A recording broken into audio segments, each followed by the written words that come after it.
உலகத்திலேயே இருக்கக்கூடிய ரொம்ப ரொம்ப வினோதமான கட்சியாக தாவேகா கட்சி இருந்து கொண்டிருக்கிறது. அதுல இருக்கக்கூடிய விர்ச்சுவல் வாரியர்ஸ், நண்பா நண்பீஸ் இன்னைக்கு தரமான சம்பவத்தை பாண்டிச்சேரி எலெக்ஷன்ல பண்ணிருக்கிறாங்க. யாரெல்லாம் கம்பி எண்ண போகிறார்கள், யார் மீது வழக்கு பாய போகிறது அப்படிங்கறதெல்லாம் நமக்கு தெரியல. இந்த நிலையில எலெக்ஷன் அறிவிச்சிட்டா போதும் விஜய் அவர்கள் தெருவாக ஓட்டு சேகரிப்புல ஈடுபடுவார் அப்படின்னு சொல்லி ஆதவ அர்ஜுனா உட்பட அத்தனை தலைவர்களும் தாவேகாவில பேசினாங்க. ஆனா இன்னைக்கு அனுமதி வாங்கி இருக்கக்கூடிய பல கூட்டங்களையும் விஜய் அவர்கள் ரத்து செய்து கொண்டிருக்கிறார். என்ன காரணம் அப்படிங்கிற கேள்வி எல்லாம் நமக்கு எழுந்திருக்கு. நாளைக்கு காரைக்குடிக்கு விஜய் அவர்கள் வரப்போகிறார். அதற்கு முன்னேற்பாடாக அங்கு இருக்கக்கூடிய டிரான்ஸ்பார்மர், மின்கம்பங்கள், மரத்துல ஏறி கிளைகளை வெட்டுறது, இப்படிப்பட்ட வினோதமான செயல்ல அங்கு இருக்கக்கூடிய மாவட்ட நிர்வாகம் ஏற்பட்டிருக்கிறது. இன்னுமே தாவேகா கட்சி இப்படித்தான் இருக்கிறதா? அவர்கள் கொஞ்சம் கூட முன்னேறவில்லையா? ஒரு அரசியல் கட்சியாக இன்னுமே பரிணமிக்கவில்லையா? விஜய் அவர்கள் என்ன நினைக்கிறாரு? தாவேகா கட்சியில் அப்படி என்னதான் நடந்து கொண்டிருக்கிறது அப்படிங்கிற பல்வேறு கேள்விகள் எழுந்திருக்கிறது. பார்ப்போம் காணொளி. தாவேகா கட்சியினருக்கு அங்க இருக்கக்கூடிய விர்ச்சுவல் வாரியர்ஸுக்கு, ஜென்சி கிட்ஸுக்கெல்லாம் வீடியோ போட்டா போதும். விஜய் அவர்களை பற்றிய வீடியோ போடுறது, இல்லைன்னா விஜய் அவர்கள் வரக்கூடிய கூட்டத்துக்கு போய் ஒரு செல்ஃபி எடுத்தோ இல்லைன்னா ஒரு வீடியோவை எடுத்தோ அதை பரப்புறது, இதுதான் இன்னைக்கு இருக்கக்கூடிய ஒரு ட்ரெண்டாக தாவேகா கட்சியினர் மத்தியில் இருந்து கொண்டிருக்கிறது. சோசியல் மீடியாக பலமாக இருக்கிறார்கள். சோசியல் மீடியாவில் ஓட்டு போடுறதாக இருந்தால் விஜய் அவர்கள் தான் 2026 நிச்சயமாக தமிழக முதல்வராக ஆவார். அப்படிப்பட்ட எந்த சூழலும் இப்போது இல்லை. ஆனா நாங்க விடமாட்டோம், களமாடுவோம் அப்படிங்கிறத விஜயினுடைய தாவேகா கட்சியை சார்ந்த இந்த ஜென்சி கிட்ஸ் சொல்லிக்கொண்டே இருக்கிறார்கள். இன்னைக்கு பாண்டிச்சேரியில எலெக்ஷன் நடந்து கொண்டிருக்கிறது, வாக்குப்பதிவு. இந்த வாக்குப்பதிவுல ஒரு தாவேகா தம்பியாகத்தான் அது இருக்க முடியும் அப்படிங்கிறதுல தான் நம்ம இதை பேசுறோம். போய் பூத்துக்குள்ளால போய் செல்போனை எடுத்து அவர் விசில் சின்னத்துக்கு ஓட்டு போடுறதெல்லாம் நிதானமாக படம் பிடித்து, அவசரமாக இல்லை, ரகசியமாக இல்லை, பரஸ்யமாகவே அதை படம் பிடித்து விவிபேட்ல இந்த விசில் சின்னம் தெளியக்கூடிய அந்த காட்சி எல்லாம் எடுத்து போட்டு அதுல விஜய் அவர்களுடைய இந்த தேர்தல் பாடல் இருக்குல்ல, அந்த பாடலை எல்லாம் போட்டு கட் பண்ணி சோசியல் மீடியாவில் அது ட்ரெண்ட் ஆகி பரவி கொண்டிருக்கிறது. ஒன்று, இந்த எலெக்ஷன் எப்படி நடந்து கொண்டிருக்கிறது, இந்த எலெக்ஷன்ல என்ன சட்டத்திட்டங்கள் இருக்கிறது அப்படிங்கிறது எல்லாம் தெரியாமலேயே இந்த கட்சியை சார்ந்த இந்த நண்பா நண்பீஸ் எல்லாம் இப்படி செய்து கொண்டிருப்பது தான் மிகப்பெரிய வேதனையாக இருக்கிறது.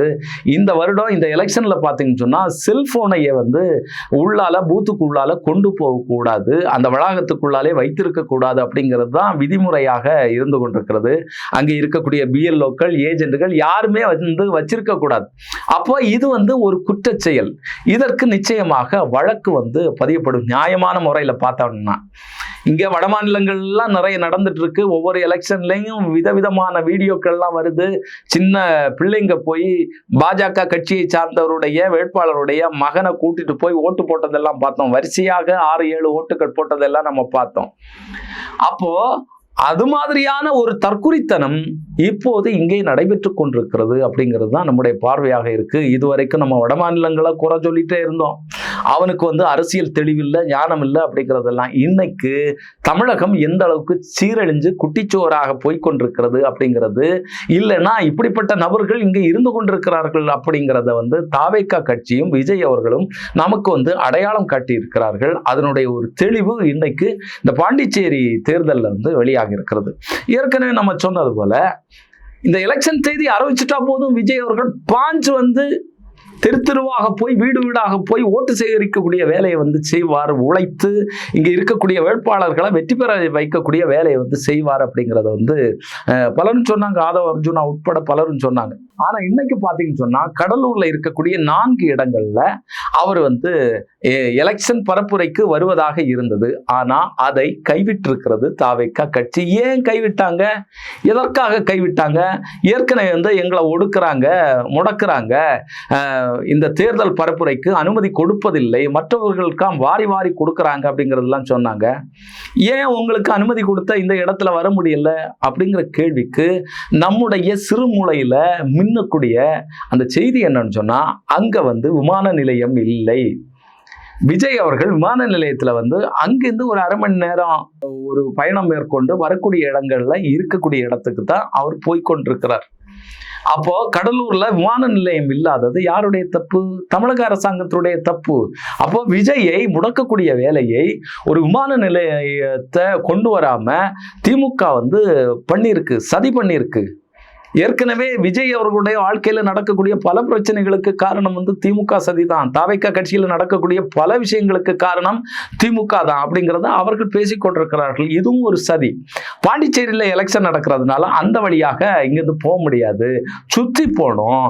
அண்ணனுக்கு மாற்று வழியாக போகணும்னு சொன்னா ஈசிஆர் ரோடு வழியாக மரக்காணம், திண்டிவனம் எப்படி போகணும். அதுபோல இன்னொரு இடம் இருக்கு, OMR, மதுராந்தகம், அந்த வழியாக போகணும். உங்களுக்கு தெரியாதது இல்லை. அப்போ இப்படி போனா 200 கிலோமீட்டர் போகணும். 200 கிலோமீட்டர் இருந்து உட்கார்ந்து எடுத்து போகணும்னா அண்ணனுக்கு ரொம்ப கஷ்டமா இருக்கும். அப்படி நம்ம முதல்வர் ஆகணும்னா அப்படின்னு சொல்லி அவருடைய மண்டையில உதிச்சிருக்கு. அதனால இந்த கேம்பெயினை அவர் கட் பண்ணிட்டார் அப்படிங்கிறது தான் செய்தி. சரி, விஜயனுடைய பரப்புரை வந்தாலே ஒரு பதவதைப்பு ஏற்படுகிறது. நேற்று பார்த்தீங்கன்னு சொன்னா தூத்துக்குடியிலிருந்து விஜய் அவர்கள் வாகனத்தை எடுத்து போயிட்டு இருக்கிறாரு. அதுல 5 விபத்துக்கள் நடந்திருக்கு. 16 பேர் படுகாயமடைந்திருக்கிறார்கள். இந்த பைக்கு ஒண்ணுக்கு ஒண்ணு மோதி விழக்கூடியதை, தெரித்து மக்கள் விழுறத நம்ம பார்த்துட்டே இருக்கோம். அது மட்டுமல்ல, குழந்தைகளை கூட்டிட்டு வராதீங்க, கொண்டு வராதீங்க அப்படிங்கிறத பலரும் இன்னைக்கு பேசிட்டு இருக்கிறாங்க. விஜய் அவர்கள் நேற்றைக்கு தூத்துக்குடியில நடந்த அந்த பிரச்சார பயணம் இருக்குல்ல, அதுல பார்த்தீங்கன்னு சொன்னா ஒரு குழந்தைய தூக்கி வச்சு கொஞ்சிறாரு, தலையில மேல தூக்கி வைக்கிறார். நல்ல விஷயம். இதுக்கு முன்னால பலரும் பண்ணிருக்காங்க, இல்லைன்னு இல்லை. ஆனா உங்களுடைய கட்சியில நடக்கக்கூடியது சரியில்லையே, அதனால தானே வேண்டாம்னு சொல்றோம். நாளைக்கு பாருங்க, நாளைக்கு நடக்கக்கூடிய விஜயனுடைய கூட்டத்துக்கு அத்தனை பெண்களும் குழந்தைகளோடு வருவாங்க. அதாவது கரூர்ல நடந்த சம்பவத்துல என் பிள்ளை செத்தாலும் பிரச்சனை இல்லை, எங்களை பார்க்க வச்சுட்டான் அப்படின்னு சொன்ன கூட்டம் இருக்கு. அந்த விஷயத்துக்குள்ளால நம்ம போகல. அப்ப இதையெல்லாம் நினைச்சு பார்க்கும்போது இப்படி ஒரு கூட்டம் இருக்கு. விஜய் அவர்களை தரிசித்துட்டா போதும், அவரை பார்த்துட்டா போதும், மோட்ச விமோசனம் கிடைச்சிரும் அப்படின்னு சொல்லக்கூடிய கூட்டம் இருக்குல்ல, அவர்களுக்கு உசுப்பேத்தக்கூடிய வேலையை விஜய் அவர்கள் செய்கிறாரோ அப்படிங்கிற ஐயம் நமக்கு ஏற்படுகிறது. ஐயம் எல்லாம் கிடையாது, இதுதான் உண்மை. அப்போ இன்னைக்கு வரைக்கும் இந்த கட்சியை நெறிப்படுத்தக்கூடிய வேலையை, தொண்டர்களை சரியான திசையில வழிநடத்தக்கூடிய வேலையை விஜய் அவர்களோ விஜயினுடைய கட்சியை சார்ந்தவர்களோ யாருமே பண்ணல. ஒரு நெறிக்கட்டு தான் இந்த கூட்டம் அலைந்து கொண்டிருக்கிறது அப்படிங்கிறது தான் நம்ம பார்த்துட்டே இருக்கிறோம். சரி, விஜய் அவர்கள் எப்படி இருக்கிறாரு? நெல்லையில நேற்று ஒரு பிரம்மாண்டமான கூட்டத்தை கூட்டினாங்க. எதற்காக கூட்டுறீங்க? அங்கே இருக்கக்கூடிய தன்னுடைய வேட்பாளர்களை அறிமுகப்படுத்தணும், இவர்களுக்கு நீங்க ஓட்டு போடுங்க அப்படின்னு சொல்லணும். கூடவே இங்க இருக்கக்கூடிய எதிர்கட்சிகள், பாஜகவாக இருந்தாலும் திமுகவாக இருந்தாலும் அவர்களை எதிர்த்து பேசணும். அவர்கள் செய்யாததை என்னத்தை நாங்க செய்ய போறோம் அப்படிங்கறத சொல்லணும். இதுதான் முறை. ஆனா நீங்க மட்டுமே பேசிட்டு அங்க இருக்கக்கூடிய வேட்பாளர்கள்ட்ட அந்த நினைவு சின்னங்களை மட்டும் வாங்கிட்டு போறது எந்த வகையில நியாயம்னு தெரியல. இதுல பாவப்பட்டம் இருப்பான். இந்த வேட்பாளர்களுடைய பட்டியல்ல வேட்பாளர்களாக நிற்கக்கூடியவங்க பாவப்பட்டவன், பைசா கீசா கடன் வாங்கி இந்த எலெக்ஷன்ல எப்படியாவது நின்று ஒரு எம்எல்ஏவாக தேர்வாயிருவோம் அப்படிங்கிற கனவுல எல்லாம் இருப்பாங்க பலரும். இல்லைன்னா விஜய் அண்ணாவுக்காக இவ்வளவு செலவு பண்ணி நான் ஒரு பிரபலமாகணும், அது இருந்தா நான் எனக்கு போதும் அப்படின்னு சொல்லி நினைப்பான். அந்த இடங்களுக்கெல்லாம் நீங்க போகல, பரப்புரைக்கு போகல. அட்லீஸ்ட் நேத்து நடந்த அந்த கூட்டத்திலேயாவது நீங்க வேட்பாளர்களை அறிமுகப்படுத்தி இருக்கணும். அதுதான் முறை. விஜய் அவர்களை மட்டுமே நம்பி இந்த கட்சி இருக்கிறதா அப்படிங்கிற கேள்விதான் இருக்கு. விஜய் அவர்கள் வருவாரு, விஜய் அவர்களுக்காக இங்க இருக்கக்கூடிய செங்கோட்டையன் உட்பட மூத்த தலைவர்கள் உட்பட எல்லாருமே வலிந்து கட்டி கொண்டு அவருடைய பின்னால போவாங்க, அவருடைய பயண ஏற்பாடுகள் எல்லாம் பார்ப்பாங்க, எடுப்பாங்க அப்படின்னு சொன்னா இந்த கட்சியில வேற என்ன வேலை நடக்கும்? விஜய் அவர்கள் காரைக்குடிக்கு போறாரு, சிவகங்கை மாவட்டத்துல. அங்க பிரபு அப்படிங்கிற ஒரு மருத்துவர் வேட்பாளராக நிற்கிறாரு. அங்க எத்தனை பேருக்கு அனுமதி வாங்கியிருக்குன்னு சொன்னா 500 நபர்கள் தான் வருவாங்க அப்படின்னு சொல்லி அனுமதி வாங்கியிருக்காங்க. 50 போலீஸ்காரர்களை காவலுக்கு அமர்த்த போறாங்க அப்படிங்கிற தகவல்கள்லாம் வந்திருக்கு. 37 நிபந்தனைகள் போட்டிருக்கிறாங்க விஜய் அவர்கள் வாரதுக்கு. அதாவது யாருமே பின்தொடரக்கூடாது, விஜய் அவர்களுடைய வாகனத்தை யாருமே பின்தொடரக்கூடாது, மரங்கள்ல ஏறக்கூடாது, அதுபோல இங்க இருக்கக்கூடிய மற்ற டிரான்ஸ்ஃபார்மர்ல எல்லாம் ஏறக்கூடாது அப்படிங்கிற நிபந்தனைகள் உட்பட பல்வேறு நிபந்தனைகளை வந்து போட்டிருக்காங்க. அதுபோல கூம்பு வடிவ ஒலிபெருக்கிகள் வைக்கக்கூடாது, இப்படி பல்வேறு விஷயங்களை வந்து போட்டிருக்காங்க. அங்கே ஒரு வினோதமான வேலையை வந்து மாவட்ட நிர்வாகம் பண்ணிட்டு இருக்கு.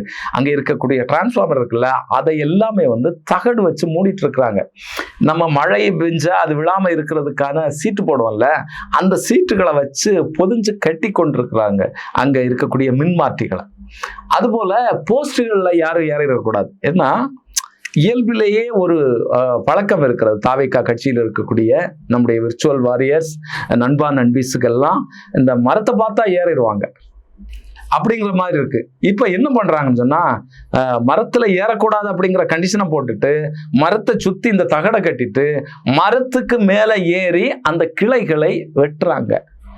எந்த அளவிற்கு மோசமாக இந்த கட்சி இருக்கிறது, இந்த கட்சியிலுடைய தொண்டர்கள் இருக்கிறாங்க, அரசியல் அறிவு எதுவும் இல்லாமல், அதை பற்றி எந்த விதமான அக்கறையும் கொள்ளாமல் இவர்களும் சரி இந்த கட்சியில் இருக்கக்கூடிய தலைவர்களும் சரி இருக்கிறாங்க அப்படிங்கிறது தான் நம்முடைய வேதனையாக இருக்கிறது.